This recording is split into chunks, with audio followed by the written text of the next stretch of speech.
الحمد لله نحمده ونستعينه ونستغفره ونؤمن به ونتوكل عليه ونعوذ بالله من شرور أنفسنا ومن سيئات أعمالنا من يهده الله فلا مضل له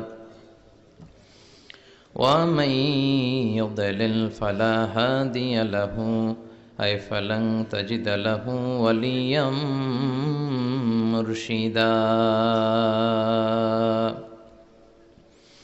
ونشهد أن لا إله إلا الله وحده لا شريك له هو الذي لا ضد له ولا ند له لا مثل له ولا مثيل له لا وزير له ولا كفيل له لا شبه له ولا شبيه له لا ولد له ولا والد له وهو الواحد الفرد الصمد لم يلد ولم يولد ولم يكن له كفوا أحد ونشهد أن سيدنا ونبينا وحبيبنا وبشيرنا ونذيرنا وطبيبنا وطبيب أرواحنا وحبيبنا وحبيب ربنا محمدا عبد الله ورسوله أرسله بالحق بشيرا ونذيرا وداعيا إلى الله بإذنه وسراجا منيرا أما بعد فقد قال الله تعالى في كلامه المجيد وفي فرقانه الحميد أعوذ بالله من الشيطان الرجيم بسم الله الرحمن الرحيم ولقد آتيناك سبعا من المثاني والقرآن العظيم إن الله وملائكته يصلون على النبي يا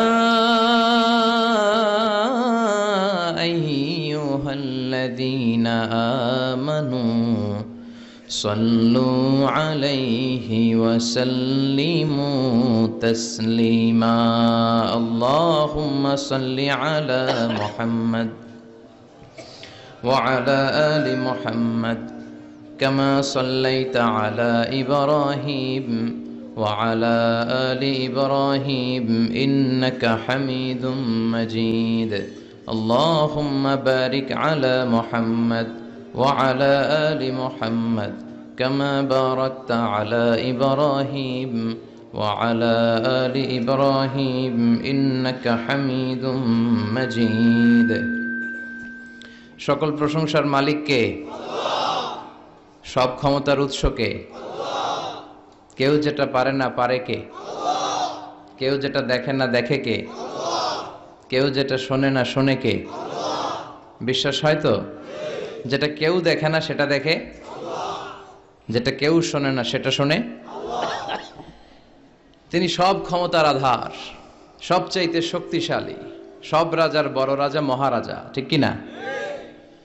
আমাদের যার অন্তরে যত জ্বালা যন্ত্রণা আকাঙ্ক্ষা এগুলোকে পূর্ণ করতে পারে একজন সত্তা, তিনি কে? হাদিসে কুদসিতে আল্লাহ বলেন, তোমরা যদি পৃথিবীর সবাই মিলে কোনো বিশাল এক ময়দানে দাঁড়িয়ে দুহাত তুলে ফরিয়াদ করো আর বলো, আল্লাহ আমাকে এটা দাও, ওটা দাও, নারী দাও, গাড়ি দাও, বাড়ি দাও, সব দাও। আল্লাহ একের পর এক পৃথিবীর সব মানুষের সব চাওয়াগুলোকে যদি পাওয়াতে রূপান্তরিত করে সবও যদি দিয়ে দেয়, আল্লাহর ধন ভাণ্ডারের 1 ইঞ্চিও কমবে না। এজন্য চাইতে হবে একজনের কাছে, তিনি কে? সে আল্লাহর জন্য আমরা সবাই পড়ছি আলহামদুলিল্লাহ। আওয়াজ করে পড়েন, রব্বানা লাকাল হামদ হামদান কাসীরান তাইয়িবান মুবারাকান ফি ইয়া রাব্বি লাকাল হামদু কামা ইয়ানবাগি লিজালালি ওয়াজহিকা ওয়া আযীমি সুলতানিকা লাকাল হামদু বিল ঈমান লাকাল হামদু বিল ইসলাম লাকাল হামদু বিল কুরআন। আড়াইবাড়ি দরবার শরীফের মরহুম হাফিজ মাওলানা গোলাম জিলানী সাইদি আল কাদরি রহমতুল্লাহ আলাই ও মরহুম শাহ মোহাম্মদ গোলাম সাদেক সাইদি রহমতুল্লাহ আলাই, ওনাদের স্মরণে আমার নানা ভাই গত বছর এই জায়গাটাতে বসা ছিলেন, অথবা এই জায়গাটাতে কথা বলেছিলাম। আমি পিএইচডির কাজে বছরের বেশিরভাগ সময় মালয়েশিয়াতে থাকি, তো এবারও যাওয়ার সময় আমাকে বিদায় দিলেন, বললেন যে আমার জন্য দোয়া করো, হয়তো এবার এসে আর আমাকে দেখতে পাবা না। তাই হলো, যারা চলে যায় ওনারা বেঁচে যায়, বিপদে পড়ে আছে আমরা, ঠিক কিনা? ওনাদের ওই পালাটা শেষ, কেউ থাকতে পারবে না। বিশ্বনবীও চলে গেলেন, বিশ্বনবীরও এই এন্তেকালের মৃত্যুর যে কষ্ট এটা ভোগ করা লেগেছে, ঠিক কিনা? এজন্য কারো রেহাই নাই। আকসিরু যিকরা হাযিমিল লাযযাত, জীবনের সব স্বাদকে পানসা করে দেয় ওই কষ্টের বিষয়, মানে মরণকে বেশি বেশি স্মরণ করো। কিন্তু আমরা মৃত্যুর কথা বেমালুম ভুলে যাই। আমাদের লাইফস্টাইল দেখলে মনেই হয় না যে আমরা এই পৃথিবী ছেড়ে চলে যাব, ক্ষণিকের জন্য এসেছি। বিশ্বনবীর সাহাবারা বলতেন, যখন সকাল হয় সন্ধ্যার জন্য অপেক্ষা করো না, আবার যখন সন্ধ্যা পর্যন্ত পৌঁছবে পরদিন সকালের জন্য অপেক্ষা করো না, তার আগেই ডাক চলে আসতে পারে, ঠিক কিনা? আবার বিশ্বনবী বলতেন, নামাজে যখন দাঁড়াও সল্লু সলাতান মুআদ্দিয়া, মনে করো এটাই তোমার জীবনের হতে পারে শেষ নামাজ। পারফর্ম দ্য সালাহ as if this is your last and final prayer, এমন ভাবে সালাত পড়ো মনে করো হতে পারে এটা জীবনের শেষ নামাজ। এজন্য কেউ থাকতে আসি নাই, চলে যাব। আমার নানা ভাই যেমনি চলে গেলেন আমরাও চলে যাব, ঠিক কিনা? শুয়ে আছেন আমাদের পাশেই, আমরা দোয়া করি আল্লাহ তাআলা ওনার কবরটাকে তুমি জান্নাতুল ফেরদাউসের বাগান বানাও, ওনার কবরের সাথে জান্নাতের একটা কানেকশন তৈরি করে দাও।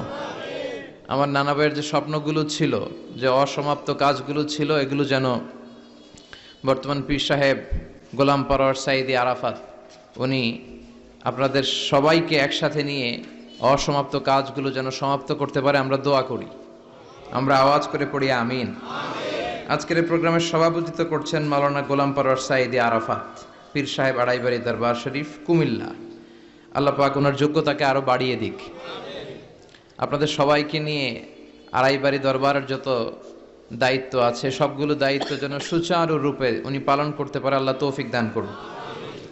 আমার আগে কথা বলেছেন হযরত মাওলানা আল্লামা সাদিকুর রহমান আজহারি সাহেব, এর আগে কথা বলেছেন আমার আরেক নানা ভাই গোলাম সরওয়ার সাইদি পীর সাহেব। দরবারের অনেক বড় বড় উলামায়ে কেরাম আজকে কথা রেখেছে, যারাই কথা রেখেছে নিশ্চয়ই কোরআন থেকে কথা বলেছে। সবগুলো কথা যেন আমরা আমল করতে পারি, আল্লাহ তুমি তৌফিক দাও। এই মাহফিলগুলোর অ্যারেঞ্জমেন্ট করা হয় যাতে আমাদের জীবনের পরিবর্তন আসে। আমরা আসলে ভুলে গেছি যে আমরা চলে যাব, মাটির কবরে কিন্তু আমাদের সবাইকে যেতে হবে, ঠিক কিনা? একদিন মাটির ভেতরে হবে ঘরে মন আমার, কেন বন্ধ দালান ঘর, প্রাণ পাখি উড়ে যাবে পিঞ্জর ছেড়ে, ধরা ধামে সবই রবে তুমি যাবে চলে, বন্ধু বান্ধব যত মাতা পিতা দ্বারা সুত সবই হবে তোমার পরে মন আমার, কেন বান্ধ দালান ঘর, একদিন মাটির ভেতরে হবে ঘরে মন আমার, কেন বান্ধ দালান ঘর, ঠিক না? চলে যেতে হবে। এজন্য এটা যেন আমাদের মাথায় থাকে যে আমরা থাকতে আসি নাই, আমাদের আখিরাতটা যেন সুন্দর হয়, সব সময় এই চিন্তা রাখতে হবে। আমাদের মোরাল বেসিস, আমাদের ethical level is going down, ইখলাস তাকওয়া ইজ গোয়িং ডাউন। আল্লাহর উপর ভয়, আল্লাহর উপর অগাধ বিশ্বাস এবং আস্থা দিন দিন আমাদের কমছে, আর দুনিয়াকে পাওয়ার লোভ আমাদের বাড়ছে, ঠিক কি না? কিন্তু আমরা থাকতে আসি নাই, চলে যাব। আমাদের অনেক লাগবে। গোটা বিশ্বে দেখবেন যে একটা প্রতিযোগিতা মানুষের মধ্যে, ছুটছে মানুষ পাগলের মতো, আরো লাগবে, আরো টাকা লাগবে, আরো সম্মান লাগবে, আমার আরো দাপট লাগবে, আরো জায়গা লাগবে, আরো ফ্ল্যাট লাগবে, আছে না নাই? বিশ্বনবী বলেন, বনি আদমের প্রত্যেককেও যদি একটা স্বর্ণের পাহাড়ের মালিক বানিয়ে দেয়া হয়। কিসের পাহাড়? কথা বলেন। আচ্ছা, একটা স্বর্ণের পাহাড়ের মালিক যদি আপনি হন, আপনার পুরো 14 পুরুষ মিলে ওই স্বর্ণের পাহাড় যদি বিক্রি করেও খান, ওই পাহাড়ের অর্ধেকও শেষ করতে পারবেন? বিশ্বনবী বললেন, প্রত্যেককে যদি একটা স্বর্ণের পাহাড়ের মালিকও বানিয়ে দেয়া হয়, প্রত্যেকে চাবে আরো একটা স্বর্ণের পাহাড় কেমনে নেওয়া যায়। কত বড় ডাকাত, ঠিক কিনা? ওয়ালাই ইয়ামলা আফাহু ইল্লা তুরাব, কবরের মাটি ছাড়া কোনো কিছু বনি আদমের এই মুখকে বন্ধ করতে পারবে? আরো লাগবে, খাই খাই খাই খাই, আরো দাও, পাই নাই, এরকম অসন্তোষ আছে না নাই? অল্প খাবেন, অল্প পড়বেন, অল্প জমাবেন, অল্পের ভেতরে বরকত দিছে কে? এজন্য বেশি বেশি আমরা করব না, অল্পে সন্তুষ্ট থাকব, আর শুকর করব একজনের, তিনি কে? কারণ তিনিই পারেন আপনার মনের সব জ্বালা যন্ত্রণা দূর করে দিতে। আল্লাহ পাক আমাদেরকে সহি সমঝ দান করুক। সবাই পড়েন আমিন। আপনাদের কষ্ট হচ্ছে না তো? বলেন কি, রাত বাজে 11:30, শহরের ভেতরে এত রাতে কথা বলা যায়? হ্যাঁ, কথা বলা যাবে? তো আমরা অল্প কয়েক মিনিট কথা শুনবো আমলের নিয়তে। আগে নিয়তটাকে খালেস করে নেই, যে আল্লাহ, এই যে এত দামি সময় ব্যয় করে আমরা আসলাম, যা শুনবো এটা যেন আল্লাহ আমল করতে পারি। চিল্লায় পড়েন আমিন। আজকে কোরআনের সবচেয়ে দামি সূরাটা নিয়ে আমি কথা বলবো। সবচেয়ে দামি। কোরআনে মোট সূরা কয়টা? সবাই বলেন। আমি যখন কথা বলি আমি ক্লাস নেই, তাফসির মাহফিলরে আমি বলি কি ক্লাস। তো ক্লাসে উত্তর করতে হয়। আমি সোজা কথার মানুষ, সোজা কথায় বিশ্বাসী, এত পেঁচগোজ নাই, সহজ কথা আমি ক্লাস করি। আমি তাফসির মাহফিলকে নিয়েছি যে আমি প্রতিদিন রাতে একটা করে শীতকালে ক্লাস করি। তো এই ক্লাসে উত্তর দিতে হয়। টিচার যদি প্রশ্ন করে উত্তর দেওয়ার দরকার আছে না নাই? আর টিচার প্রশ্ন করে, টিচার শিখায়, ছাত্র অমনোযোগী, ফেল করার সম্ভাবনা আছে না নাই? তো আমরা যেন পাশ করতে পারি, ঠিক কিনা? যতক্ষণ কথা বলবো, প্রশ্ন করলে আওয়াজ করে উত্তর দিতে হবে, বাঘের বাচ্চার মতো, ঠিক কিনা? আজকে কোরআনের সবচেয়ে দামি সূরাটা নিয়ে আমি কয়েক মিনিট কথা বলবো, ইনশাআল্লাহ। পড়েন। এবার বলেন, কোরআনের সবচেয়ে দামি সূরা কি?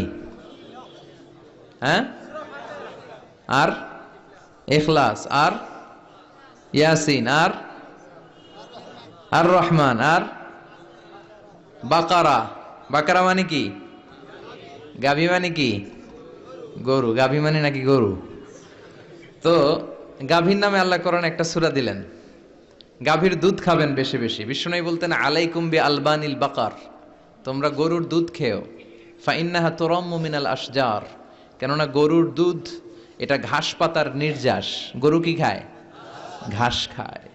আবার বিষ্ণু বলতেন, গরুর গোশত খায়ও কম, দুধ খায়ও বেশি, কেননা ফাইন্না ফি লাবানিহা শিফা, গরুর দুধে আছে শিফা, ও ফি লাহমিহা দা, আর গোশতে আছে রোগ। এখন অনেক ডাক্তারের সিরিয়াল দিতে গেলে ডাক্তার বলে, লাল গোশত যারা খায় এরা যেন আমার সিরিয়াল না নেয়, কারণ আমি যতই ওষুধ দিব কোনো কাজ করবে না। Red meat is strictly prohibited for my patient, আমার রোগীর জন্য লাল মাংস খাওয়া নিষিদ্ধ। গরুর গোশতের ভেতরে আছে রোগ, কোলেস্টেরল বেশি। খেয়াল রাখবেন, যেই প্রাণীর পা বেশি ওই প্রাণীর গোশতের ভেতরে কোলেস্টেরল বেশি। মাছের পা আছে? কথা বলেন। মাছে কোনো কোলেস্টেরল নাই, সুবহানাল্লাহ পড়েন। মুরগির পা কয়টা? 2টা, তার মানে কিছু আছে, তাই না? গরুর পা কয়টা? তার মানে কোলেস্টেরলের পরিমাণ বেশি না কম? এবার বলেন, চিংড়ি মাছের পা কয়টা? কয় হুজুর হিসাব নাই। তাহলে কোলেস্টেরলেরও হিসাব নাই। এগুলো কম কম খেতে হবে, ঠিক কি না? তো এজন্য দুধ খেতে হবে বেশি। জান্নাতে যারা যাবে আল্লাহ তাআলা জান্নাতীদের জন্য 4টা শারাবান তাহুরা রাখবেন। ওয়াসাকাহুম রব্বুহুম শারাবান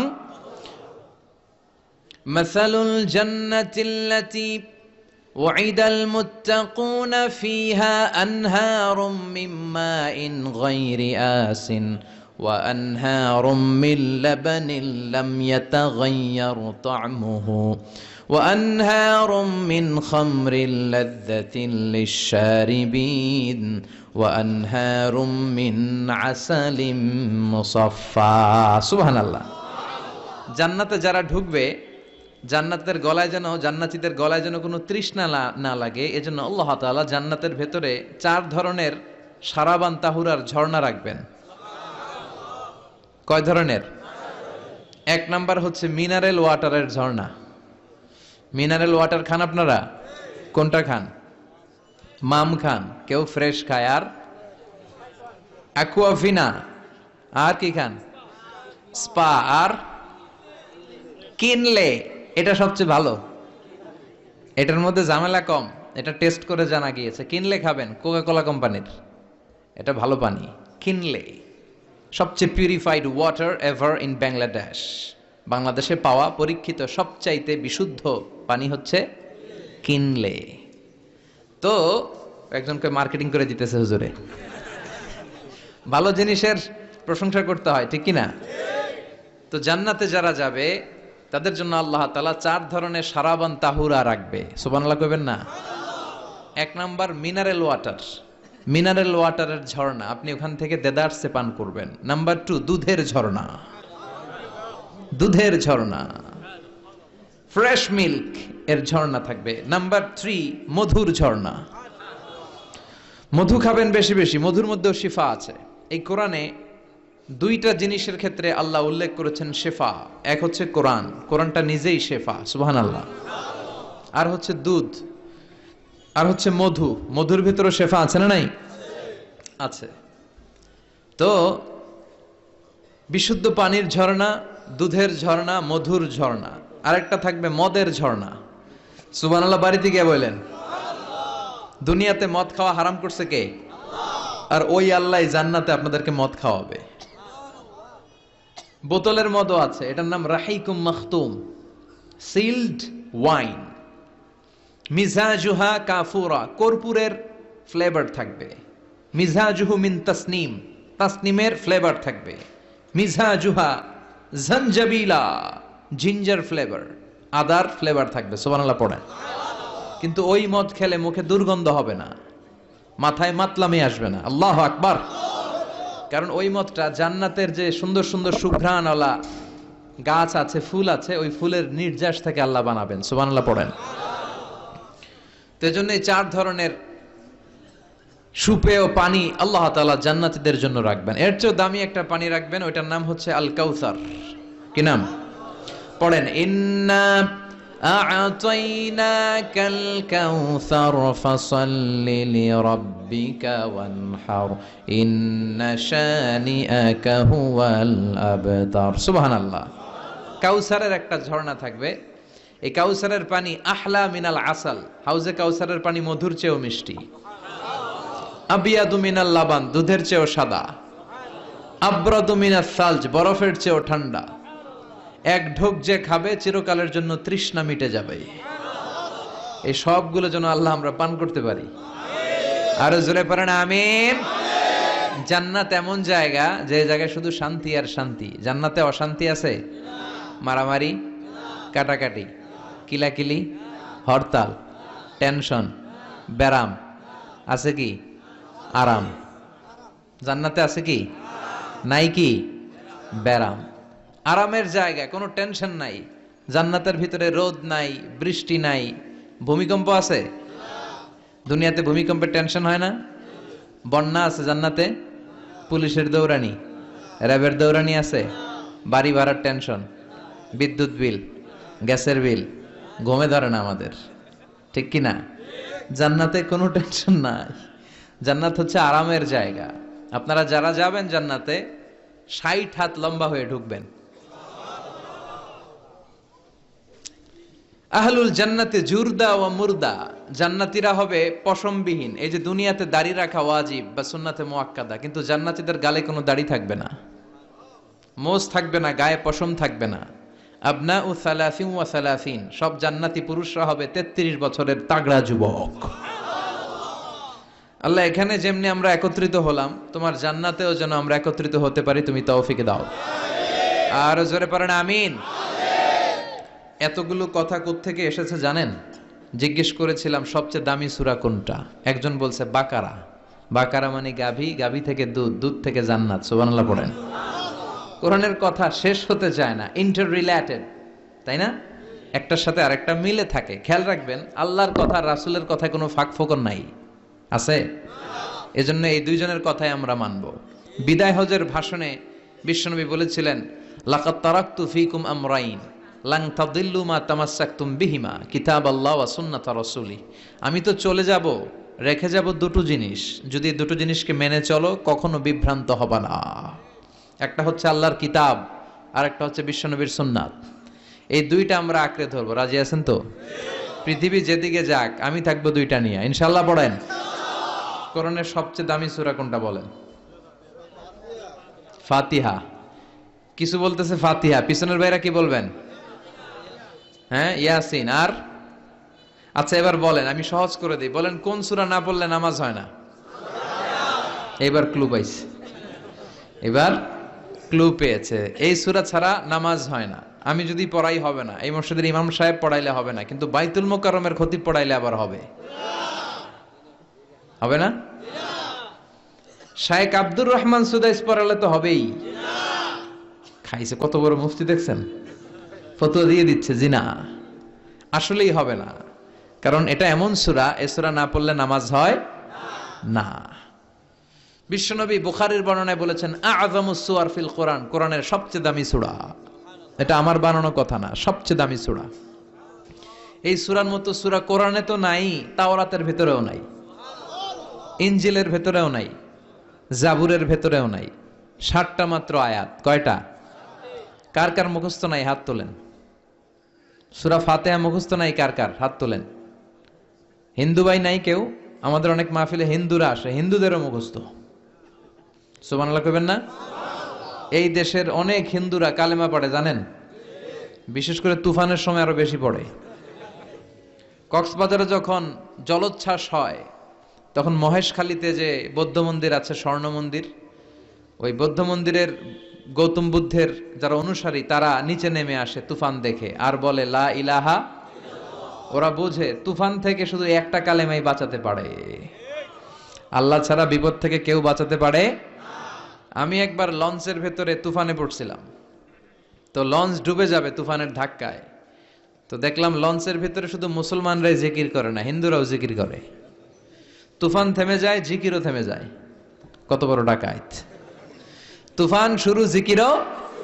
সবার মুখে এক চিৎকার, বাঁচাও। আমি বললাম কে বাঁচাবে? কে? হুজুর আমনে। ভাবছে আমি দোয়া কালাম পড়লে বেঁচে যাবে, তো আমি বললাম আমি যে বাঁচাবো, আমারে বাঁচাবে কে? মনে রাখবেন, কেউ বাঁচাতে পারে না, একজন ছাড়া। চিৎকার করে বলতে হবে তিনি কে। কোরআনের সবচেয়ে দামি সূরার নাম সবাই বলেন। এই সূরাতুল ফাতিহার মাত্র 7টা আয়াত। কয়টা আয়াত? এই 7টা আয়াত নিয়ে কয়েক মিনিট একটু আল্লাহর রাস্তায় কুরবানি করা যাবে না? কান দুইটা খরগোশের মতো খাড়া করেন। খরগোশ কান খাড়া করে শুনে, এজন্য খুব পিন ড্রপ সাইলেন্ট, পিন পতন নীরবতাও খরগোশ কান দিয়ে শুনতে পায়। তো আমি যতক্ষণ আপনাদের খেদমতে কিছু কথা বলবো, কান দুটো খাড়া করে রাখতে হবে। পারা যাবে না? এই সূরাটা হচ্ছে আউয়ালুস সূরা নাযালা কামিলান মিনাল কোরআন, কোরআনের সর্বপ্রথম নাজিল হওয়া পূর্ণাঙ্গ সূরা। এই সূরার আগে কোন সূরা পূর্ণাঙ্গ একসাথে নাজিল হয় নাই। কোন সূরার 5 আয়াত, 10 আয়াত, 20 আয়াত। আপনারা যে এখন সুন্দর কোরআন দেখতেছেন, বিশ্বনবীর সময় কি এই কোরআন ছিল? না। 23 বছরের লম্বা জিন্দেগিতে বিশ্বনবীর কাছে এই কোরআন নাজিল হয়েছে। পরবর্তীতে এটার কম্পাইলেশন করা হয়েছে, scripture, holy scripture, the Quran, whereof there is no doubt, no suspicion in it, and a guidance to those who are muttaqin. এটা এমন বই যেটাতে আল্লাহ কোনো ভুল রাখে নাই, মুত্তাকিনদের জন্য এটা পথ নির্দেশিকা হিসেবে আল্লাহ পাঠিয়েছে। পড়েন সুবহানাল্লাহ। তো সূরাতুল ফাতিহার আগে অনেক সূরা নাজিল হয়েছে, কিন্তু একটু একটু করে, পুরোটা একসাথে না। এই সূরাটা পুরোটা একসাথে সর্বপ্রথম নাজিল হয়েছে। এজন্য এই সূরাটারে আবার বলে ফাতিহাতুল কিতাব, মানে preface of the book, introductory সূরা। কোরআনটা খুললেই সর্বপ্রথম আপনার নজরে যে সূরাটা পড়বে, সূরাটার নাম সবাই বলেন সূরাতুল ফাতিহা। আবার বিশ্বনবী এটাকে বলেছেন কোরআনের মা। কি বলেছেন? চমৎকার একটা ইনফরমেশন না? মনে রাখতে হবে। তাহলে কোরআনের মায়ের নাম কি? মনে থাকবে? বলেন তো, সকল পৃথিবীর সব শহরের জনপদের মায়ের নাম কি? মাক্কাতুল মুকাররমা। তেমনি কোরআন আল কারীমের মায়ের নাম হচ্ছে সূরাতু আল ফাতিহা। এরপরে বিশ্বনবী বলেছেন এই সূরাটা হচ্ছে সূরাতুল ওয়াফিয়া, অখণ্ড সূরা। এই সূরাকে খণ্ড খণ্ড করে পড়া যায় না। কেউ প্রথম রাকাতে সূরাতুল ফাতিহার অর্ধেক, দ্বিতীয় রাকাতে বাকি অর্ধেক যে পড়ছে হইছে। কিন্তু কেউ প্রথম রাকাতে সূরা আর রহমানের 10 আয়াত, পরের রাকাতে বাকি 10 আয়াত, কোনো সমস্যা আছে? সমস্যা নাই। তার মানে এই সূরার নাম সূরাতুল ওয়াফিয়া, অখণ্ড সূরা। মানে এই সূরাকে খণ্ড খণ্ড করে পড়া যায় না, পড়লে পুরোটাই পড়তে হয়। সুবহানাল্লাহ পড়েন। আবার এই সূরার আরেকটা নাম হচ্ছে সূরাতুদ দুআ, দোয়ার সূরা। কিসের সূরা? কেমন করে আল্লাহর কাছে প্রার্থনা করতে হয়, দোয়া করতে হয়, ফরিয়াদ করতে হয়, সে কথা এই সূরার ভেতরে আছে না নাই? কারণ এই সূরাতে আমরা প্রতিদিন একটা দোয়া করি, ইহদিনাস সিরাতাল, মানে কি? আল্লাহ আমাকে সরল সঠিক পথ দেখাও। আমাদেরকে পথ দেখায় কে? চিল্লায় বলেন। আমি যদি কোনো দিন পথে ভুলে যাই, হাত ছানি দিয়ে কাছে নিও, মমতার বন্ধনে আমায় বেঁধে সব ভুল ক্ষমা করে দিও। আমি যদি কোনো দিন পথে ভুলে যাই, হাত ছানি দিয়ে কাছে নিও, মমতার বন্ধনে আমায় বেঁধে সব ভুল ক্ষমা করে দিও। পড়ে না আমিন? আমরা যদি পথ ভুলে যাই, আমাদের পথ দেখায় কে? এজন্য এই সূরাটার নাম সূরাতুদ দুআ, প্রার্থনার সূরা। কেমন করে আল্লাহর কাছে প্রার্থনা করতে হয় এই সূরার ভেতরে আছে না নাই? এরপরে এই সূরার নাম হচ্ছে সূরাতুস সালাত, নামাজের সূরা। কিসের সূরা? সব সূরা ছাড়া নামাজ হয়, সূরাতুল ফাতিহা ছাড়া নামাজ হয়? বিশ্বনবী বললেন লা সালাতা লিমান লাম ইয়াকরা বিফাতিহাতিল কিতাব। যে সূরা ফাতিহা তার নামাজে পড়ে না, তার নামাজ আল্লাহর দরবারে কবুল হয় না। এরপরে বিশ্বনবী বলেছেন এই সূরার নাম সূরাতুশ শিফা। সূরাতুশ শিফা, শেফার সূরা, আরোগ্য লাভ করার সূরা। অসুস্থ ব্যক্তির গায়ে এই সূরা পড়ে ফু দিলে সুস্থ করবে কে? আল্লাহ। বিশ্বাস হয়? বিশ্বাস হইতে হবে, ঈমান থাকতে হবে। ঈমান যদি পাক্কা হয় তাইলে কাজ করবে, তা না হইলে কাজ করবে না। অনেকে বলে হুজুর আমি তো কত সূরা ফাতিহা পড়ে ফু দিলাম, কই আমার পেটে ব্যথা তো ভালো হয় না। যেটা কইছে তুই একটা ডাকাত, ঠিক কি না? ওর ঈমান নাই, ওর ঈমানে ঝামেলা। ফু দেওয়ার মধ্যে বেশ কম আছে না নাই? কিছু লোক আছে সারাদিন ফু দিলে মোমবাতি নিবে না, আর কিছু লোক আছে ফু দিলে পানিতে আগুন ধরে যায়, আছে না নাই? বিশ্বনবীর ফুতে বরকত বেশি না কম? সাহাবারা বলল ইয়া রাসূলুল্লাহ সাল্লাল্লাহু আলাইহি ওয়াসাল্লাম, আমাদের কুয়ার ভেতরে পানি নাই, পানির লেয়ার অনেক নিচে নেমে গিয়েছে, পানি উঠাতে পারি না গো নবী, আপনি দোয়া করে দেন। বিশ্বনবী এসে অজু করলেন, অজুর কিছু পানি মুখে নিয়ে কুলি করে ওই কুলির পানি কুয়াতে ছেড়ে দিলেন। ছেড়ে দেয়া মাত্রই পাম্প মেশিন দিয়ে পানি উঠালে যেমনি লাফিয়ে লাফিয়ে পানি ওঠে, মুহূর্তের মধ্যে নিচের লেয়ারের কুয়ার পানি লাফিয়ে লাফিয়ে উপরে উঠতে শুরু করেছে। আরেক সাহাবী বললেন ইয়া রাসূলুল্লাহ ইয়া হাবিবাল্লাহ, আমাদের কুয়ার পানি বড্ড লবণাক্ত, লবণাক্ত পানি আমরা পান করতে পারি না, আপনি এসে দোয়া করে দেন যাতে কুয়ার লবণাক্ত পানিটা মিঠা পানি হয়ে যায়। বিশ্বনবী সাহাবীর সাথে গেলেন, ওযু করলেন, কুলির পানি কুয়াতে ছাড়লেন। 1000 বছরের লবণাক্ত কুয়ার পানি মুহূর্তের মধ্যে মিঠা পানি বানিয়ে দিল কে?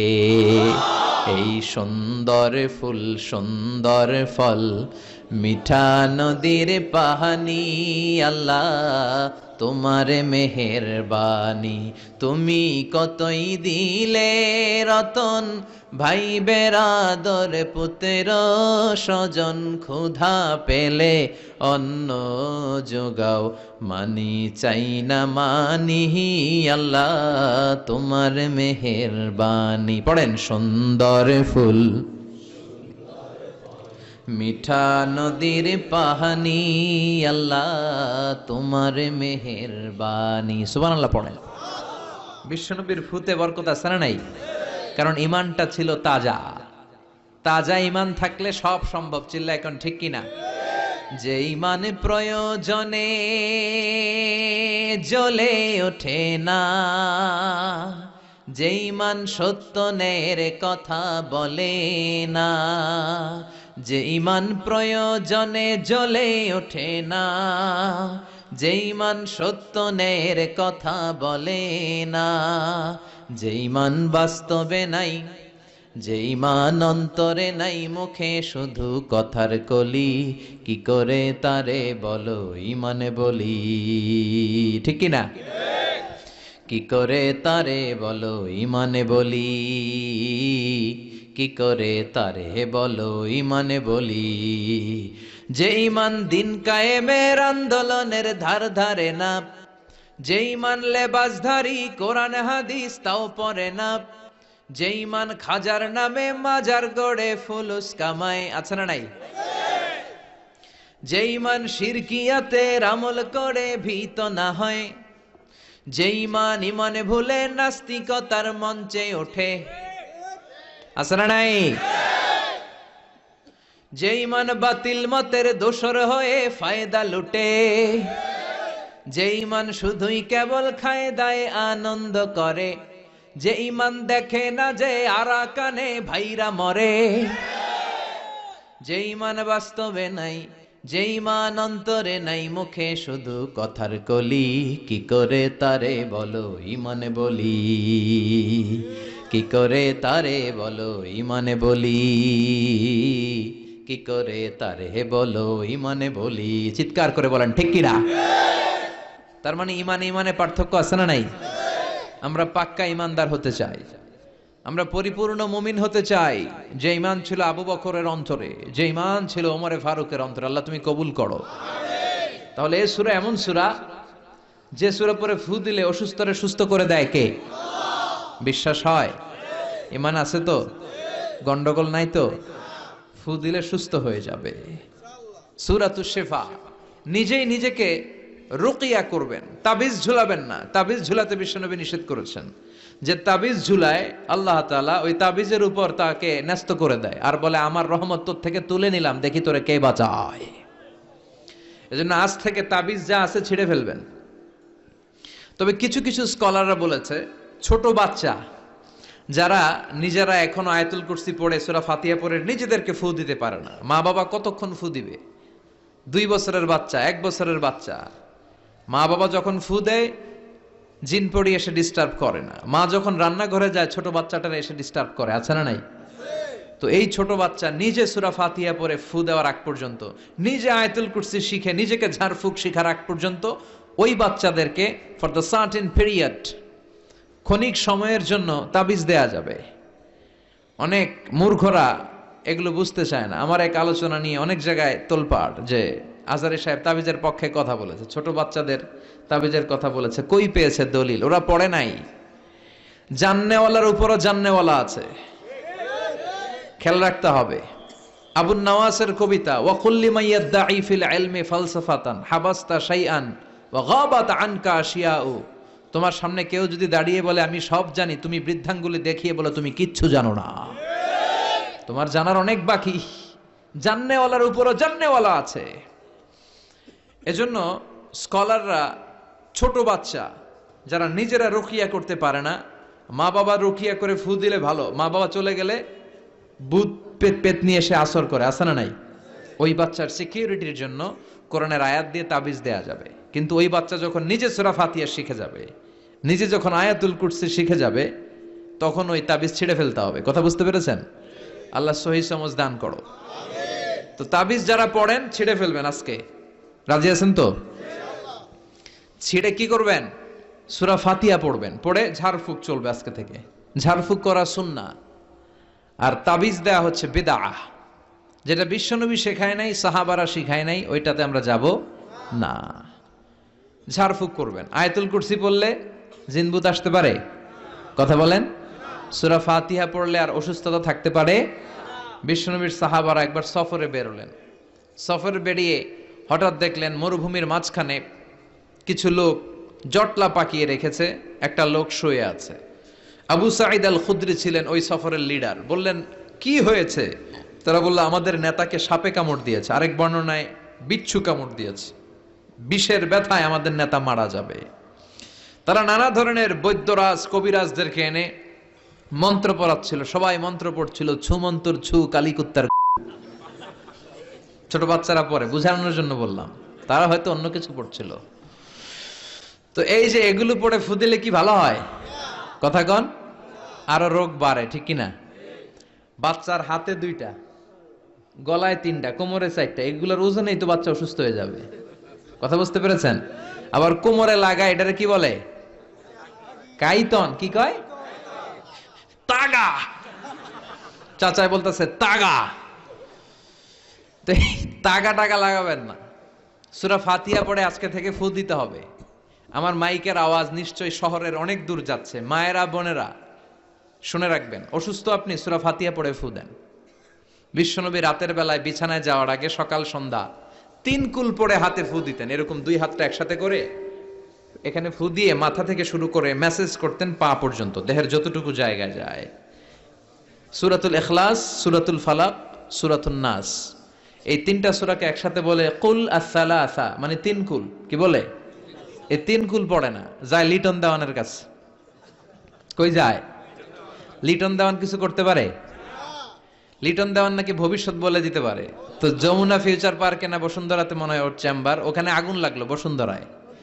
তো র্যাবের প্রধান যে ওরা কয়েকবার গ্রেফতার করছে, তো একবার গ্রেফতার করে বলে, কি রে তুই সারা বাংলাদেশের 17 কোটি মানুষের ভাগ্য বলে দিস, তোর চেম্বার যেই শপিং মলে, এই শপিং মলে আগুন লাগবে, আগে গলি না কেন? তারপর হাতের রেখাতে অনেকে ভাগ্য বলতে চায়, এটা ভুয়া কথা। এই হাতের রেখায় কোনো ভাগ্য থাকে না। আপনারা শুনলেই কিছু মানবেন না, আপনারা কোরআন হাদিস দিয়ে যাচাই করবেন, দলিল খুঁজবেন। কি খুঁজবেন? দলিল। 1.5 কাটার একটা জায়গা কুমিল্লা শহরে কিনবে, এটার দলিলটা ঠিক আছে কিনা দেখার জন্য পাগল হয়ে যায়। নিজে বুঝে না, আরেকজনের কাছে যায় যে পাক্কা বুঝে, দেখেন দলিলটা ঠিক আছে কিনা। তো 1.5 কাটা জায়গার দলিল ঠিক আছে কিনা পাগল হয়ে গেলেন। যেই জান্নাতের দাম গোটা দুনিয়াটারে 10,000 বার বিক্রি করলেও জান্নাতের একটা চেয়ারের দাম হবে না, ঠিক কিনা? তো ওই জান্নাত আপনি পাবেন যেই আমল করে, ওই আমলের দলিল লাগবে না? কথা বলেন। তবে বিনয়ের সাথে, কারো কাছে যখন দলিল চাবেন বিনয়ের সাথে আগে বুঝে নিবেন কার সাথে কথা বলতেছেন। You have to know who you are talking with, you don't know who you are dealing with. অনেকে জানে না কার সাথে কেমন করে কথা বলতে হয়। এজন্য আমি বলি যে জাননেওয়ালার উপরও জাননেওয়ালা আছে, তোমার অনেক পড়তে হবে, অনেক জানতে হবে, তাহলে তুমি সব বুঝবা, ঠিক কিনা? তো আমরা ঝাড়ফুঁক করব। আবু সাইদ খুদরি বলল, এই ছুমন্তর সু কালিকুত্তার ঘু, এটাতে কিছু হবে না। আমার কাছে এমন জিনিস আছে, এটা দিয়ে ফু দিলে ভালো করে দেয় কে? সবাই বলল, তাহলে আমাদের নেতাকে ভালো করো। আবু সাইদ খুদরি বলল, তাহলে আমার ছাগল দিতে হবে, 1 পাল ছাগল। ওরা রাজি হলো। সবাইকে সরিয়ে উনি বসলেন। এই জীবনে প্রথম উনি রুকিয়া করেছেন। সূরা ফাতিহা পড়ে একবার ফু দিলেন, চোখ বন্ধ ছিল, সর্দারের চোখ খুলে ফেলেছে। আবার ফু দিলেন, এবার বসে গেছে, আবার ফু, হাঁটতে শুরু করছে, পুরা সুস্থ। সুবহানাল্লাহ পড়েন। 1 পাল ছাগল পেলেন, পথিমধ্যে একটা ছাগল জবাই করেও খেলেন। এরপর বিশ্বনবীর কাছে এসে মাসালাটা রিচেক করে নিলেন, ক্রস চেক, ডাবল চেক। আপনারা এখন ইউটিউবের সময় না, যে কোনো জিনিস সার্চ দিলেই সব পাওয়া যায়, আপনি জানতে পারবেন। তো একটা বিষয়ের উপর অনেকগুলো আলেমের বক্তব্য শুনবেন, ফলে ওভারঅল একটা ধারণা আপনি পেয়ে যাবেন। বুঝতে পেরেছেন? বিতিরের সালাত কয় রাকাত, অনেক মন্তব্য আছে, অনেক মতামত আছে। আপনি 5 জন স্কলারের কথা শোনেন, মোটামুটি একটা আন্দাজ পেয়ে যাবেন যে এটাই হয়তো হকের কাছাকাছি। গোড়ামি করা যাবে? ইসলামে গোড়ামি নাই। ইসলামের সৌন্দর্য হচ্ছে আত-তাইসির, simplicity is the beauty of Islam. সহজীকরণ হচ্ছে ইসলামের সৌন্দর্য। বিশ্বনবীকে যে কোনো অপশন দিলে সবচেয়ে সহজ অপশনটা নিতেন। সুবহানাল্লাহ পড়েন। বিশ্বনবীর কাছে এসে বললেন, ইয়া রাসূলুল্লাহ, সূরা ফাতিহা দিয়ে ঝাড়ফুঁক করে এক বর্ণনায় 100টা, আরেক বর্ণনায় 30টা ছাগল আমরা পেয়েছি। পথিমধ্যে একটা ছাগল জবাই করে আমরা খেয়েছি। এই যে কোরআন দিয়ে ফু দিয়ে আমরা ছাগল আনলাম, খাইলাম, এই ছাগল নেয়াটা জায়েজ হয়েছে কিনা বলেন। মাসালা ক্রস চেক করতে আসছে, ডাবল চেক, দেখে বিশ্বনবী কি বলে। বিশ্বনবী বলেন জায়েজ হয়েছে মানে কোরআনের দাম বাড়ায় দিয়ে আসছিস বেটা। আল্লাহু আকবার। কোরআনের দাম তোমরা বাড়িয়ে দিয়ে এসেছো। 30টা বা 100টা ছাগল যাই পাইছো তোমরা, ভাগ বটোয়ারার পরে দুই একটা থাকলে আমারও দিও। তো এটাকে বলে সূরাতুশ শিফা। কোরআনের ভেতরে শিফা দিয়েছে কে? ওয়ানুনাজ্জিলু মিনাল কুরআনি মা হুয়া শিফাউন ওয়া রাহমাতুল লিল মুমিনিন ওয়া লা ইয়াজিদুয যালিমিনা ইল্লা খাসারা।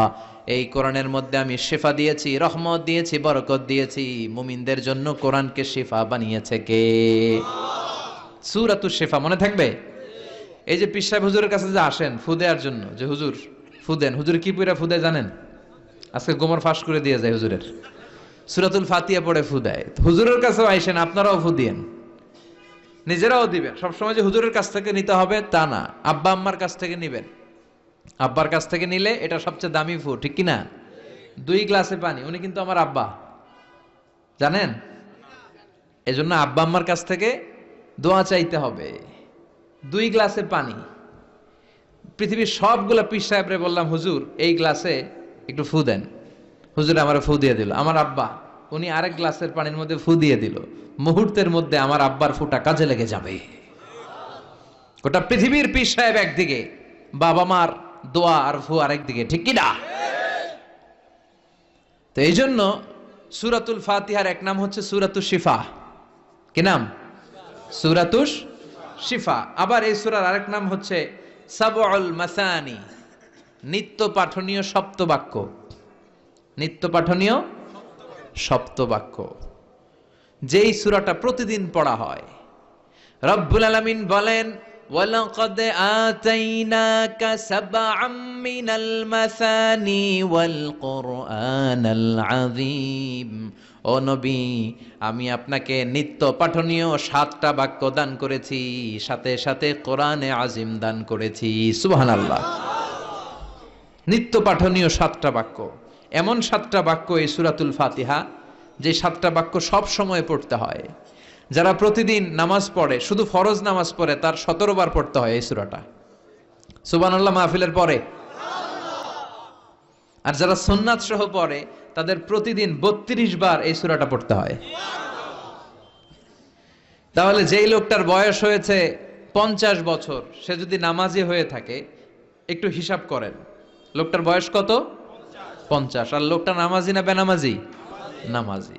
নামাজি লোক বয়স 50 বছর। তাহলে এই 50 বছরে সে যে কত লক্ষবার সূরা ফাতিহা পড়ছে ও নিজে জানে?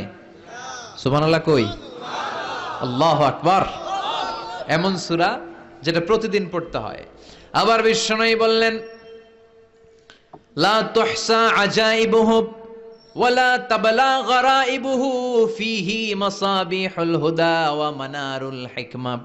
কোরআন এমন কিতাব, সূরাতুল ফাতিহা এমন সূরা, এই সূরার আশ্চর্যান্বিতার কোনো শেষ নাই। এই সূরা কোনোদিন পুরান হয় না। যাদের 80 বছর বয়স, কত কোটিবার আপনি সূরা ফাতিহা পড়ছেন? বুকে হাত দিয়ে বলেন তো, কখনো কি আপনার মনে হয়েছে যে প্রত্যেক দিন নামাজটা শুরু করলে এই সূরাটা দিয়ে শুরু করতে হয়? কত কোটিবার বললাম, আর ভাল লাগে না, পুরান পুরান লাগে। বুকে হাত দিয়ে বলেন, দাঁড়ান একজন, যে হুজুর আমার কাছে আর ভাল লাগে না, সূরাতুল ফাতিহা পড়তে পড়তে এটা পুরান লাগে, কালকের থেকে কুলহুয়াল্লাহ দিয়ে শুরু করুন। এরকম ডাকাইতে আছে কেউ?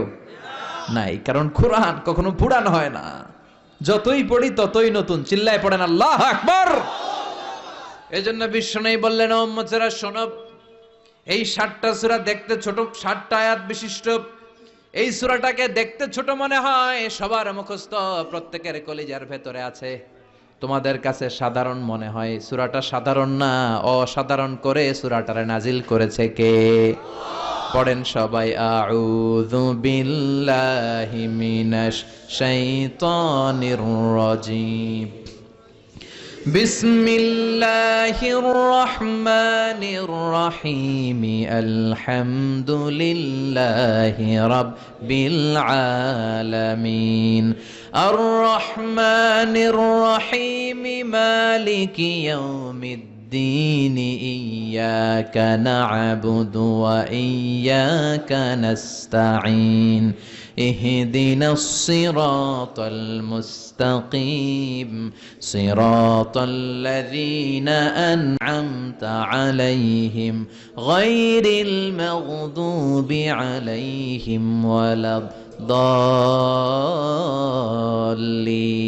চিল্লায় পড়েন আমিন আরো জোরে আমিন আপনাদের মনোযোগ আছে না গেছে কষ্ট হচ্ছে কি বলেন আমার তো কষ্ট হচ্ছে রাত বাজে 12টা 5 এখনো আপনাদের ধৈর্যচ্যুতি হয় নাই কফি খেয়ে আসছেন বোধহয় কি কফি খাইছেন বলেন নেসক্যাফে এসপ্রেসো মোকা লাটে ওল্ড টাউন কফি স্টারবাকস এগুলো খেয়ে আসছেন কষ্ট হচ্ছে না তো 7টা আয়াত বিশিষ্ট সূরা রব্বুল আলামিন এই সূরাটাকে ওয়েলকামিং লেটার করে পাঠিয়েছেন আল্লাহু আকবার ওয়েলকামিং লেটার অভিনন্দন পত্র মন্ত্রী যদি আসে আমাদের প্রোগ্রামে মাঝে মাঝে মন্ত্রী MP member of the parliament ওনারা আসে না আসলে আমরা ওয়েলকামিং লেটার দেই স্মারকলিপি দেই অভিনন্দন পত্র দেই ঠিক কি না অভিনন্দন পত্রের ভেতরে 3টা জিনিস থাকে কয়টা চিল্লায় বলেন প্রথমে থাকে প্রশংসা মন্ত্রীর প্রশংসা এরপর থাকে পরিচয় এরপর থাকে দাবি দেওয়া 3টা পার্ট থাকে একটা ওয়েলকামিং লেটারে কয়টা পার্ট প্রথমে থাকে প্রশংসা মন্ত্রীর প্রশংসা করি যে আপনি 1000 বছরের শ্রেষ্ঠ সন্তান আপনার চেয়ে ভালো মানুষ এই এলাকায় নাই আপনার চরিত্র ফুলের চেয়েও পবিত্র এগুলো আমরা বলি প্রশংসা করতে হয় ঠিক কি না দ্বিতীয় পর্যায়ে থাকে ওয়েলকামিং লেটারের ভেতরে নিজেদের পরিচয় আপনারা কারা তারপর আমরা পরিচয় দিই যে আমরা এই মসজিদের গভর্নিং বোর্ডের মেম্বার্স আমরা এই মসজিদের লোক আমরা এই হাই স্কুলের সদস্য আমাদের একটা একাডেমিক ভবন লাগবে আমাদের মসজিদের 3 তলার কাজ ধরেছি ওইটা লাগবে এগুলো আমরা পরে বলি আমরা নিজেদের পরিচয় দেই প্রশংসার পরে আমরা পরিচয় যে আমরা এই মাহফিলের ইন্তেজামিয়া কমিটি আমরা এই স্কুলের গভর্নিং বোর্ডের সদস্য নিজেদের পরিচয় দেই প্রশংসাও করলাম পরিচয়ও দিলাম এরপরে আছে কি দাবি দেওয়া আমাদের দাবি মানতে হবে নইলে গদি ছাড়তে হবে এরপরে আমরা দাবি দাওয়াতে যাই তো সূরাতুল ফাতিহাটাকে আল্লাহ তাআলা এরকম একটা ওয়েলকামিং লেটারের মতো করে পাঠালেন আল্লাহ বুঝাতে চাইলেন প্রতিদিন পড়বি তো এজন্য 3 ভাগ করে দিলাম সুবহানাল্লাহ প্রথম 3টি আয়াতে আমি রব্বুল আলামিনের প্রশংসা তোরা করবি চতুর্থ আয়াতে তোরা তোদের নিজেদের পরিচয় আমার কাছে পেশ করবি এরপরে শেষ 3টা আয়াতে তোদের দাবি দাওয়া বিনয়ের সাথে আমার কাছে পেশ করবি প্রথম 3 আয়াতে প্রশংসা কার আল্লাহ বললেন আলহামদুলিল্লাহি রাব্বিল আলামিন সকল প্রশংসার মালিক হলেন আল্লাহ যিনি হলেন জগৎ সমূহের রব আল্লাহু আকবার হামদুন মানে প্রশংসা হামদুন মানে কি প্রশংসা কার কম কম না বেশি বেশি বিশ্বনবী মসজিদে নববীতে ইমামতি করছেন আল্লাহু আকবার বলে নামাজ শুরু করলেন কেরাত পড়লেন রুকুতে গেলেন রুকু থেকে দাঁড়িয়ে বিশ্বনবী পড়লেন সামি আল্লাহ পেছন থেকে সাহাবারা ছোট্ট আওয়াজে গুনগুনিয়ে পড়লেন রব্বানা রব্বানা ওয়ালাকাল হামদ এক সাহাবী নিজ থেকে ফিসফিস করে পড়লেন হামদান কাসীরান তাইয়িবান মুবারাকান ফি 4টা অতিরিক্ত শব্দ নিজ থেকে বানিয়ে পড়লেন কয়টা 4টা শব্দ আমার সাথে সাথে আওয়াজ করে পড়েন হামদান কাসীরান তাইয়িবান মুবারাকান ফি আবার পড়েন হামদান কাসীরান তাইয়িবান মুবারাকান ফি 4টা শব্দ বিশ্বনবী সালাত শেষ করলেন সালাত শেষে তিনি আওয়াজ করে পড়তেন আল্লাহু আকবার 3 বার পড়তেন আস্তাগফিরুল্লাহ এরপর আজকার গুলো পড়ে তিনি সাহাবাদেরকে বললেন কে অতিরিক্ত 4টা তাসবিহ পড়েছো দাঁড়াও আমি তো এই 4টা তাসবিহ শিখাই নাই। কে পড়েছ? কেউ দাঁড়ায় না, ভয়। বিশ্বনবী অভয় দিলেন, দাঁড়াও, আমি কিচ্ছু বলবো না। এক সাহাবী দাঁড়ালেন, দাঁড়িয়ে বললেন, ইয়া রাসূলুল্লাহ, আমি পড়েছি। বিশ্বনবী বললেন, কেন পড়েছ? এই হামদান কাসীরান তাইয়িবান মুবারাকান ফি, এই 4টা তাসবিহ তো আমি শিখাই নাই, পেলে কোত্থেকে? সাহাবী বলে, ইয়া রাসূলুল্লাহ, ইয়া হাবিবাল্লাহ, আল্লাহর তাসবিহ যখন আমি পড়ি, আল্লাহর জিকির যখন আমি পড়ি, কম কম পড়লে আমার পোষায় না, আমার পড়তে হয় বেশি বেশি। এজন্য আমি নিজ থেকে আই ফেব্রিকেটেড দিস তাসবিহ, আমি নিজ থেকে এটা বানিয়ে পড়েছি। বিশ্বনবী বললেন, ও সাহাবী, ভয় পেও না, চিন্তা করো না। তোমরা দেখো না, এই নামাজরত অবস্থায় আমি দেখেছি বিদউ ওয়া সালাসুনা মালাইকা, 30 জনেরও বেশি ফেরেশতা। তোমার এই অতিরিক্ত 4টা যে তাসবির সওয়াব হয়েছে, এই 4টা তাসবির সওয়াবটা 30 জনেরও বেশি ফেরেশতা কে কার আগে এই সওয়াবটা আল্লাহর আরশে পৌঁছে দিবে, এ নিয়ে ফেরেশতাদের মধ্যে আকাশে প্রতিযোগিতা চলছিল। আকাশে তারা কম্পিটিশন করছিল, কে কার আগে আল্লাহর দরবারে পৌঁছে দিবে এই প্রশংসা। এজন্য আল্লাহর প্রশংসা কম কম না বেশি বেশি? আল্লাহর প্রশংসা করে আমরা শেষ করতে পারবো? সাগরের জলকে কালি করে, গাছের পাতাকে খাতা করে, তোমার মহিমা লেখা শেষ হবে না, যদিও লিখি প্রভু জীবন ভরে।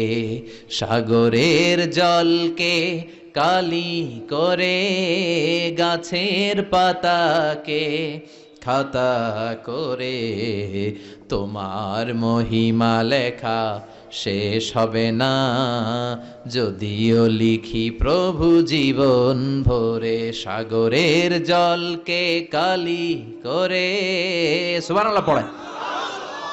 উপমাটা খেয়াল করেছেন?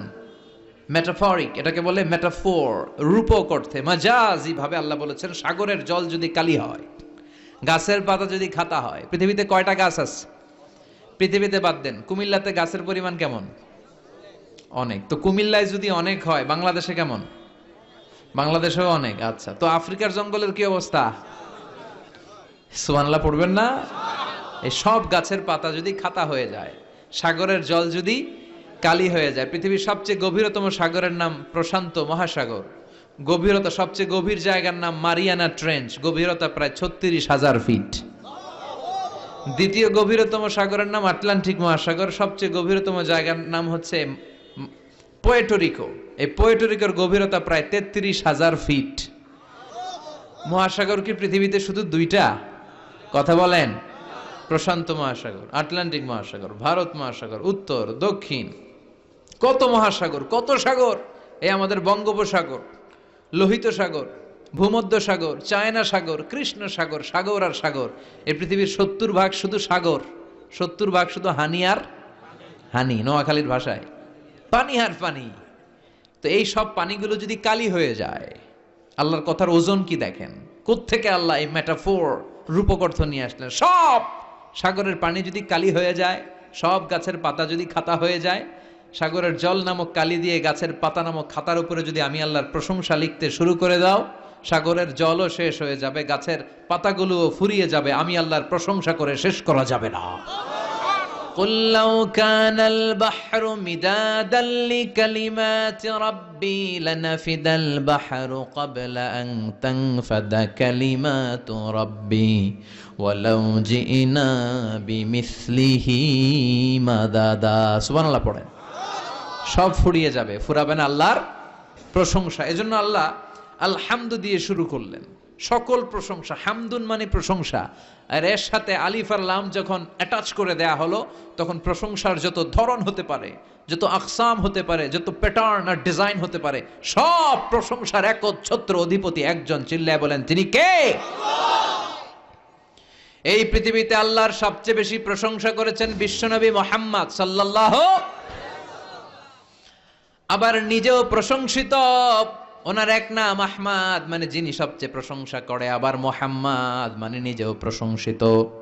জান্নাতীদেরকে নিয়ে বিশ্বনবী যখন কিয়ামতের দিন বিচার শেষে জান্নাতের দরজায় যে কড়া নাড়বে, ওই দিন বিশ্বনবীর হাতে একটা পতাকা থাকবে, ওই পতাকার মধ্যে ওই শব্দটা লেখা, সূরাতুল ফাতিহার প্রথম শব্দ যেটা।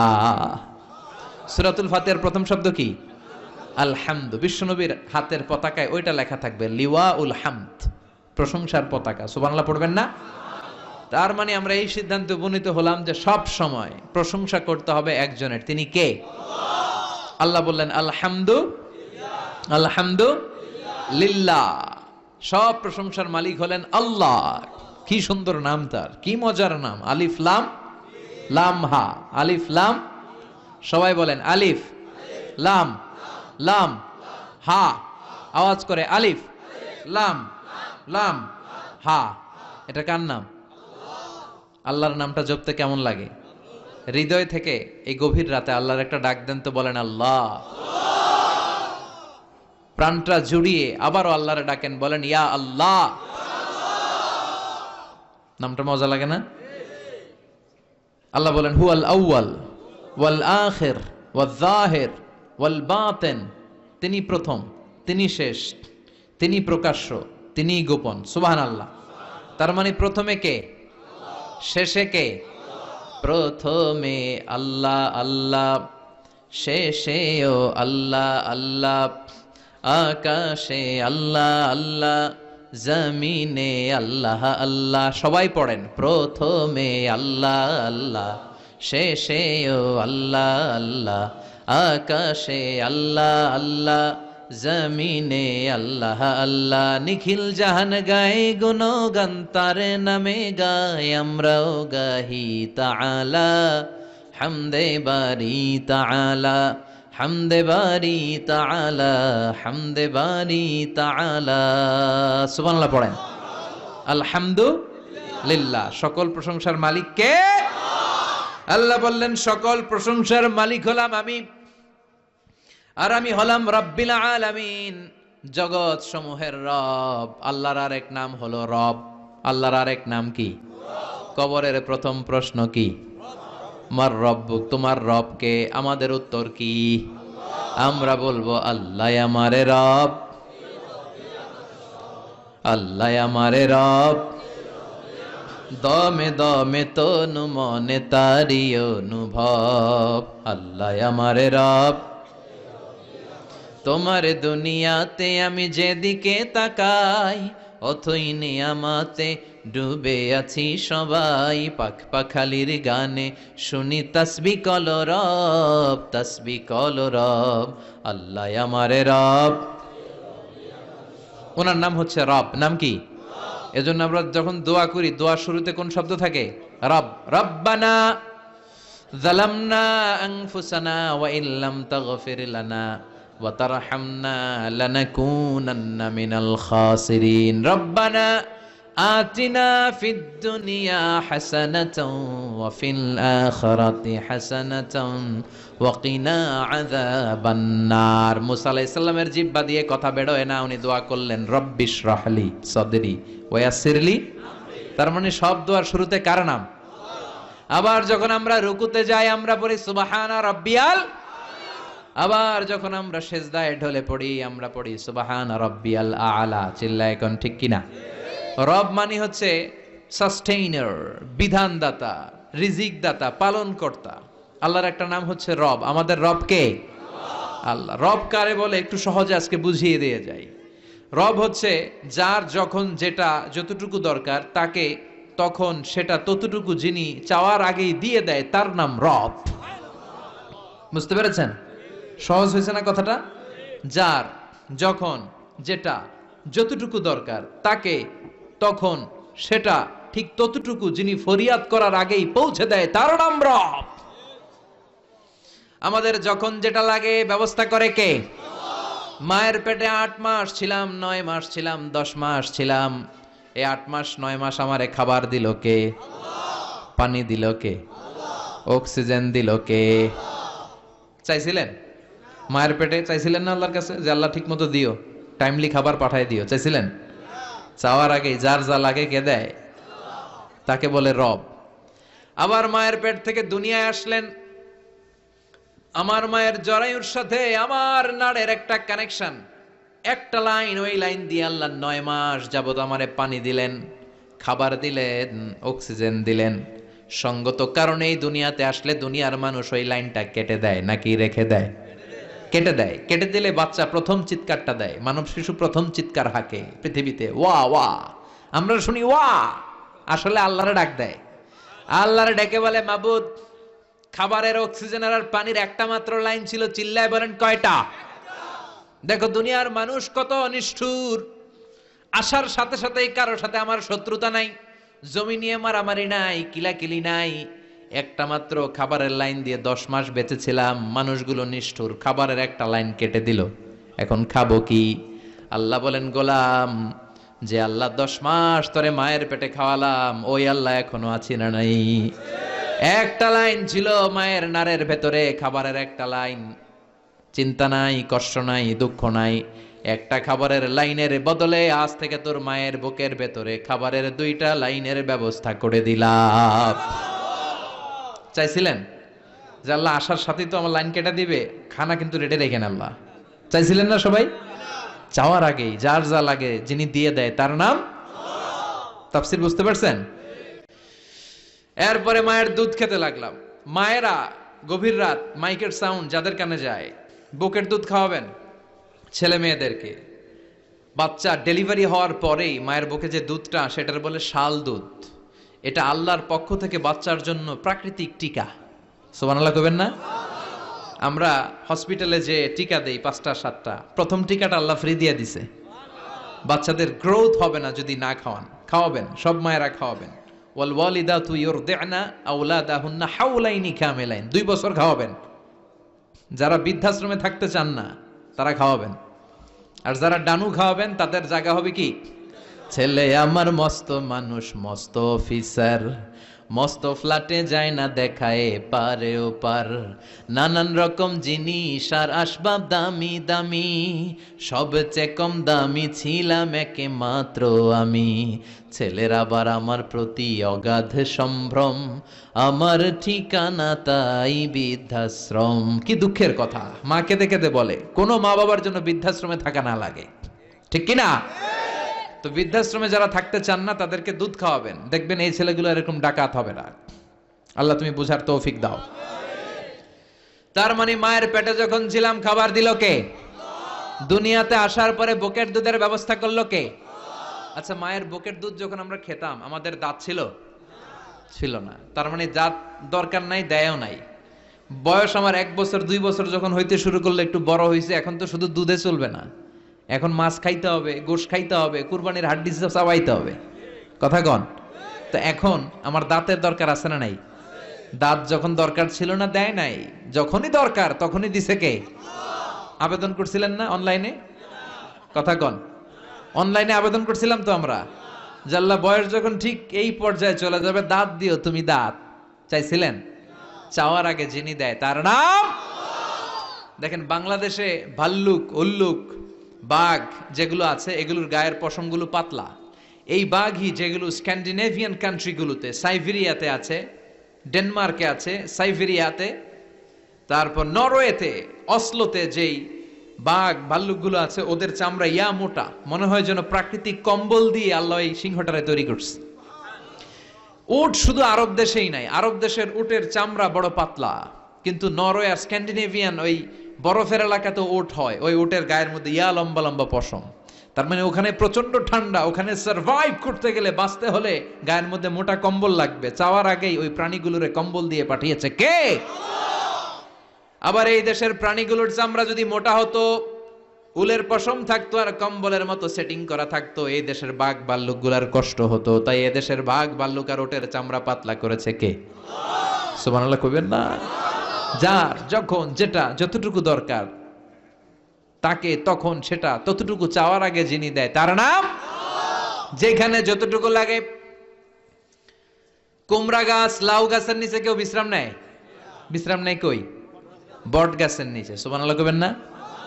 একজন লোক ছোটবেলা গল্প শুনেছি, বট গাছের নিচে শুয়ে শুয়ে আল্লাহর গালি দিচ্ছে। আল্লাহর কেমন বিবেক, ইয়া বড় বট গাছ আর বট ফলগুলা এত ছোট ছোট, আর লাউ গাছ আর কুমড়া গাছের ইয়েটা কি খুব মোটা না চিকন? চিকন হয়ে এরকম বেড়ে ওঠে লাউ গাছ। লাউ গাছরে দিল আল্লাহ এত চিকন করে, ফল দিছে এত মোটা। আর এত বিশাল বড় বট গাছ, এটার ফল হইলো এত ছোট। তো আল্লাহর গালি দিতে দিতে কোন সময় যে ঘুমাই গেছে নিজেও জানে না। হঠাৎ করে নাকের মধ্যে ছটাং করে বট ফল পড়ছে একটা, লাভ দিয়ে উঠছে, নাক দিয়ে রক্ত বের হওয়া শুরু হয়েছে। রক্ত মুছতে মুছতে মনে মনে ভাবে, আসলেই তো আমি বড় একটা উল্লুক্কা পাঠা।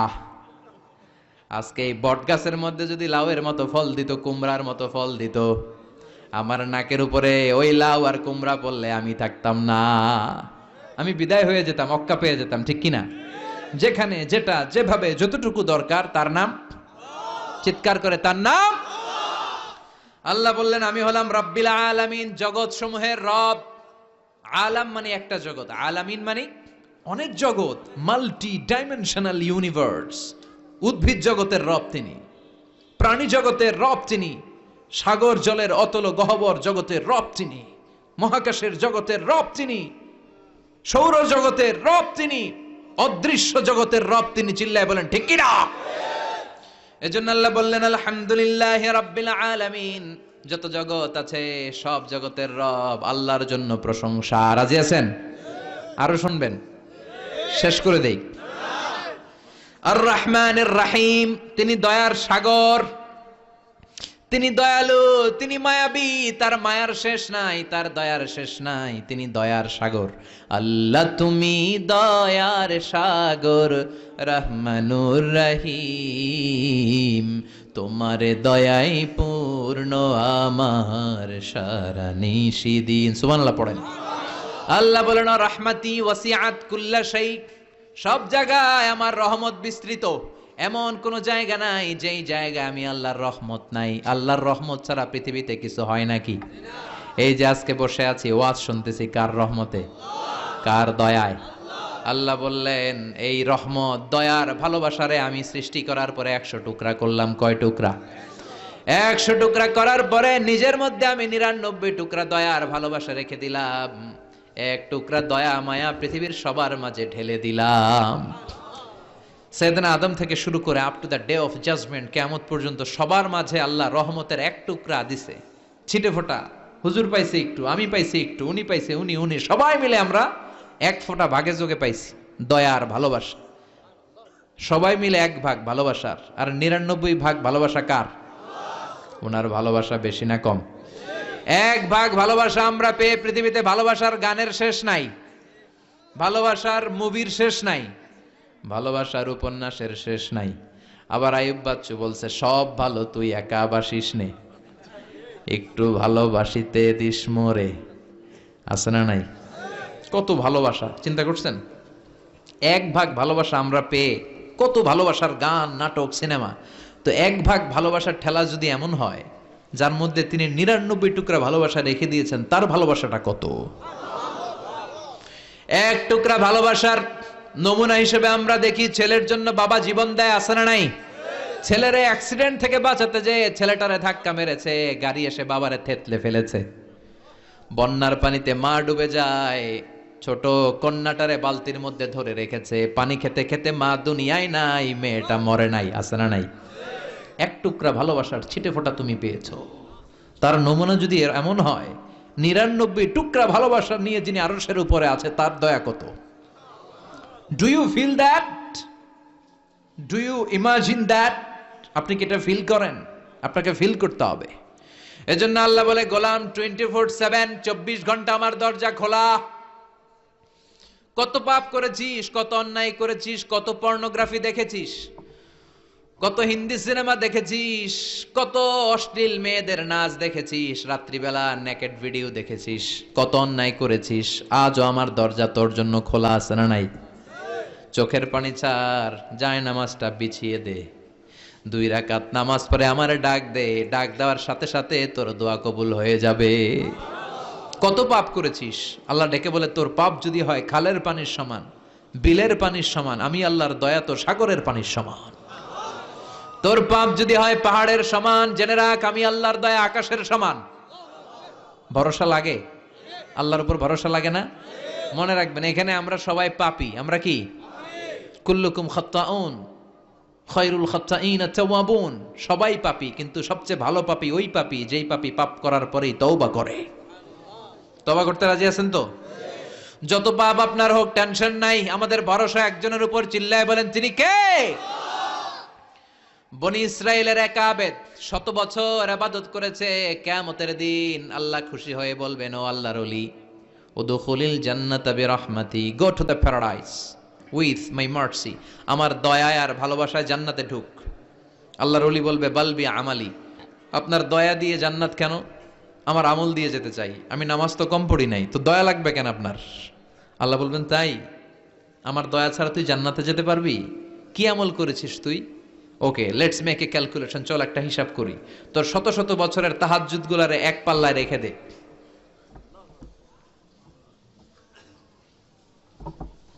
Alright, got it. শত শত বছরের আমলগুলো রেখে দে, আর দয়া করে মায়া করে চোখগুলো যে একটা পাল্লায় রেখে দিয়েছি, দুনিয়াতে সৌন্দর্য দেখার জন্য চোখ যে দিয়েছি, চোখটা একটা পাল্লায় রেখে দে। এক পাল্লায় 500 বছরের তাহাজ্জুদ, আরেক পাল্লায় কি? এই দুটি চোখ দিয়েছি বলে দেখো যে কত অপরূপ, নয়নাভিরাম খেতে খামারের জুড়াই জ্বালা, বিধুর ধূপ তোমারে দেয়া চোখের শুকুর জানাবো তার ভাষা কই, যতই দেখি ততই যেন পলক ছাড়া চেরই। সুবহানাল্লাহ পড়েন। চোখের এক পাল্লায় চোখ রাখা হবে, আর এক পাল্লায় 500 বছরের তাহাজ্জুদ রাখা হবে। ওজন দেওয়ার পরে দেখা যাবে মুহূর্তের মধ্যে চোখের পাল্লা ভারী হয়ে গেছে। আল্লাহ বলেন, এবার হিসাব বলে তুই জাহান্নামে যাবি, go to the hell fire, জাহান্নামে যা। কয় আল্লাহ মাফ চাই, দোয়াও চাই, জাহান্নামে আমি পড়তে পারব না, মাফ করে দেন, আমি বুঝি নাই। আপনার দয়া রহমত ভালোবাসা ছাড়া কশিন কালে কারো জান্নাতে ঢোকা সম্ভব? এজন্য আল্লাহ বলেন, আমি রহমান, আমি রহিম। এরপর আল্লাহ বললেন, মালিক ইয়াউমিদ্দিন, আমি হলাম বিচার দিবসের মালিক। কোন দিবসের মালিক? যেই দিবসে কেউ কাউরে চিনবে না, পীর সাহেব মুরিদরে চিনবে না, মুরিদ পীর সাহেবরে চিনবে না, বাবা ছেলেরে চিনবে না, ছেলে বাবারে চিনবে না, নেতা কর্মীরে চিনবে না, কর্মী নেতারে চিনবে না, ভাই বোনরে চিনবে না। সূর্যটা মাথার কাছে চলে আসবে, সূর্যের তাপে মানুষের মাথার মগজগুলো গলে গলে নাকের ছিদ্র আর কানের ছিদ্র দিয়ে বেয়ে বেয়ে পড়বে। সবাই উলঙ্গ, নেকেড, সবার মুখে ইয়া নাফসি ইয়া নাফসি। সেই বিচার দিনের মালিক একজন, চিল্লায় বলেন তিনি কে? এরপর আমরা পরিচয় দিলাম, ইয়াকা না'বুদ, আল্লাহ শুধুই আপনার ইবাদত করি, ওয়া ইয়াকা নাস্তাঈন, শুধু আপনার কাছে আমরা সাহায্য চাই। এবার দাবি দাওয়া, ইহদিনাস সিরাতাল মুস্তাকিম, ও আল্লাহ show us the right path, show us the correct path, আমাদেরকে পথ দেখায় কে? এরপর আল্লাহরে বললাম, আল্লাহ সিরাতাল্লাযীনা আন'আমতা আলাইহিম, ওই শ্রেণীর পথ দেখান যে শ্রেণীর উপরে আপনি নিয়ামত বর্ষণ করেছেন। এই শ্রেণী হলো 4 শ্রেণী। চিল্লায় বলেন কয় শ্রেণী? আওয়াজ করে বলেন। 1 নম্বরে নাবিগিন, সিদ্দিকিন, শুহাদা, সালিহিন। বলেন নাবিয়িন, সিদ্দিকিন, শুহাদা, সালিহিন। নবীরা যাদের কাছে ওহী আসতো ওনারা মাসুম। সিদ্দিক হচ্ছে সত্যের ব্যাপারে আপোষহীন, তাদের লিডার হচ্ছে আবু বকর সিদ্দিক। শুহাদা আল্লাহর জমিনে আল্লাহর দ্বীনকে বাস্তবায়নের জন্য তাজা রক্ত ঢেলে যারা শহীদ হয়েছে, ঠিক কি না? আমাকে শহীদ করে সেই মিছিলে শামিল করে নিও, যে মিছিলের নেতা মীর হামজা খোবায়েবে খাব্বাব আল্লাহর কাছে ছিল অতি প্রিয়, শামিল করে নিও। পড়েন আমিন। এই 4 শ্রেণীর পথ আল্লাহ তুমি আমাদের দাও।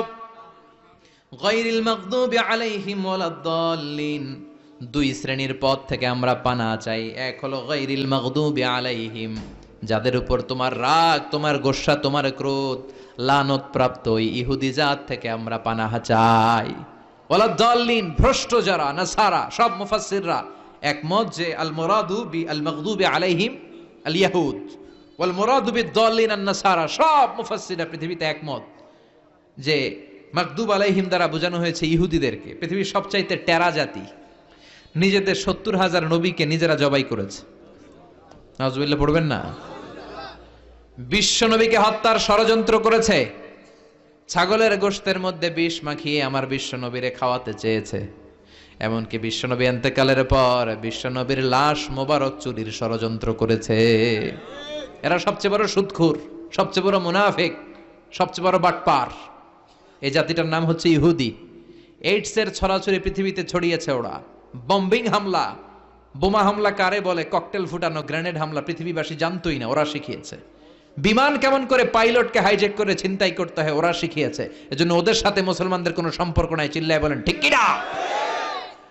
এরপরে ওয়ালা দলিন, যারা ভ্রষ্ট, পথভ্রষ্ট, ঈসা আলাইহিস সালাম রে মানতে মানতে আল্লাহর ছেলে বলে দাবি করে, ওই নাসারাদের থেকেও আমরা পানাহা চাই। ঠিক কিনা?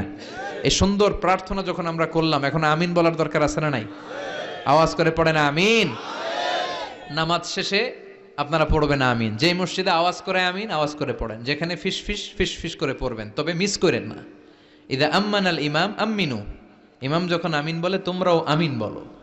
তোমরা যখন আমিন বলো ফেরেশতারাও আমিন বলে। তোমাদের আমিন আর ফেরেশতাদের আমিন যখন মিলে যায়, তোমাদের সব গুনাহ মাফ করে দেয় কে? আমিন বলবেন তো? আমিন নিয়ে মারামারি করবেন না তো? হাত তোলা বাঁধা নিয়ে মারামারি নাই তো? বুকে না নিচে মারামারি করা যাবে? বুক থেকে শুরু করে নাভি সবটাই হাত বাঁধার জায়গা। যার সুবিধা উপরে, মাঝখানে, নিচে, না বাঁধলেও কবুল করবে কে? কিন্তু ইখতিলাফ করলে আমল সব বরবাদ করে দিবে কে? আমরা ঐক্য চাই কোরআন সুন্নাহর আলোকে, ঠিক কিনা? এজন্য সূরাতুল ফাতিহা হচ্ছে সূরাতুশ শিফা। আজ থেকে সূরাতুল ফাতিহার আমল বেশি বেশি করব। অসুস্থ হলেই ঔষধও খাবো, সূরা ফাতিহা পরে রুকিয়া করব, ঝাড়ফুঁক, ঠিক কিনা? আর আল্লাহর কাছে আমরা প্রতিদিন দোয়া করব, ইহদিনাস সিরাতাল মুস্তাকিম। প্রতিটা আয়াতের পুঙ্খানুপুঙ্খ ব্যাখ্যা করলে কয়েক ঘন্টার দরকার। আমরা যা বলেছি, যতটুকু শুনেছি, ততটুকু আমল করলে আমাদের জীবনকে উজালা করে দিবে কে?